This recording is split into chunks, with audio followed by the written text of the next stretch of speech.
Welcome to Concrete Block, the podcast where we dive into the most pressing stories of our time. I'm your host, Walter, and we're glad you're joining us today. We've got a fascinating story to share with you, one that highlights the resilience of democracy in the face of adversity. Recently, South Korea made headlines when its former president, Yoon Suk-yeol, was impeached and removed from office after attempting to declare martial law. This dramatic turn of events has sparked intense debate about the state of democracy, not just in South Korea, but around the world. To set the context, Yoon's presidency was marked by controversy, with his approval ratings plummeting due to various scandals and policy decisions. However, it was his attempt to declare martial law that ultimately led to his downfall. The move was widely seen as an attempt to consolidate power and undermine the country's democratic institutions. But here's the remarkable part. The South Korean public pushed back against this attempt to subvert democracy. In a show of defiance, thousands of people took to the streets, forming human walls around the National Assembly Hall to prevent the military from intervening. It was a powerful display of civic engagement and a testament to the country's commitment to democratic values. The story is complex, with many nuances and perspectives at play. On one hand, Yoon's supporters argue that he was unfairly targeted by his political opponents, and that his actions were necessary to maintain order in the country. On the other hand, his critics see his attempt to declare martial law as a blatant power grab, one that threatened the very foundations of South Korea's democracy.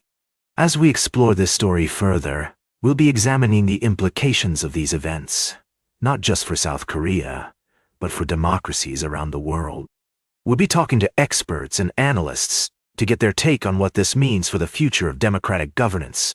For now, it's clear that the South Korean people have sent a powerful message. They will not stand idly by while their democracy is undermined. It's a reminder that democracy is not just a system of government, but a living, breathing entity that requires active participation and engagement from its citizens. We'll be right back with more of today's top news on Concrete Block. Welcome back to Concrete Block. We're diving into the world of international politics and exploring a fascinating story from Ukraine. As we take a closer look at the country's democratic landscape, it's essential to acknowledge the complexities and challenges that come with building a robust democracy. In recent years, Ukraine has made significant strides in decentralizing power, giving mayors and local authorities more autonomy to govern their municipalities. This shift has led to impressive results, particularly in cities like Lviv, which has become a hub for recovery and rehabilitation efforts. The city's mayor, Andriy Sadovier, has been instrumental in driving this progress, and his approach has earned the admiration of many Ukrainians. However, as we delve deeper into the story, it's clear that there are still concerns about the concentration of power in the executive branch. Some critics, like Inna Savsun, a professor and liberal-minded politician, argue that Ukraine's democracy is imperfect and that the current system can be improved.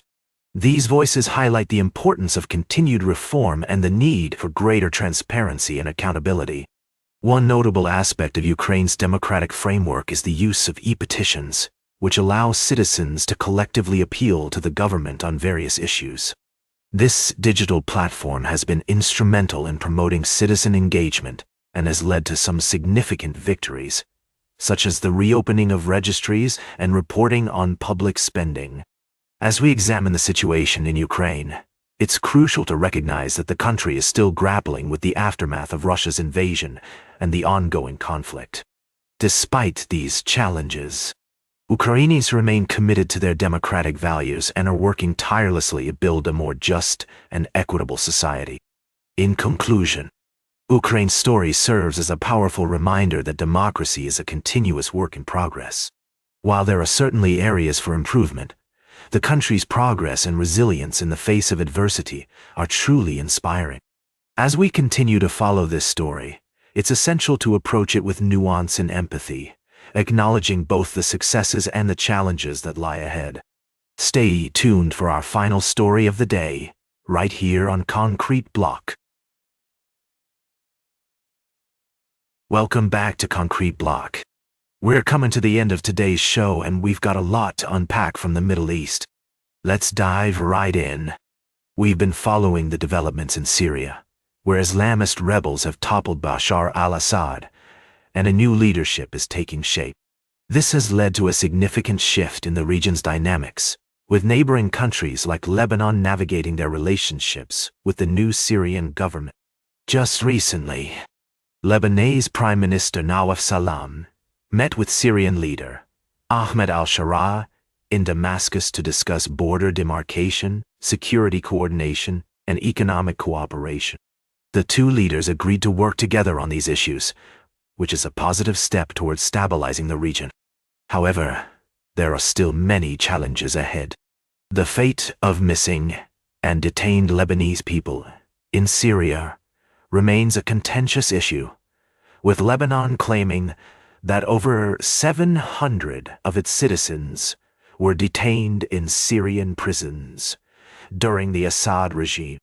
The discovery of collective graves in Syria has also raised concerns about human rights abuses. Meanwhile, Russia is seeking to maintain its influence in the region, having supported the Assad regime for decades. Moscow is keen to retain control of its military bases in Syria, which could have significant implications for the balance of power in the Middle East. It's also worth noting that Syrian ambassador to Russia, Bashar Yafari, has reportedly requested asylum in Russia. This development highlights the complexities of the situation and the many uncertainties that lie ahead. As we wrap up today's show, it's clear that the situation in Syria and the wider region is complex and multifaceted. We'll continue to follow these developments and provide you with balanced and unbiased analysis. That's all for today's Concrete Block. Remember to like, share, and subscribe. And until next time, stay informed.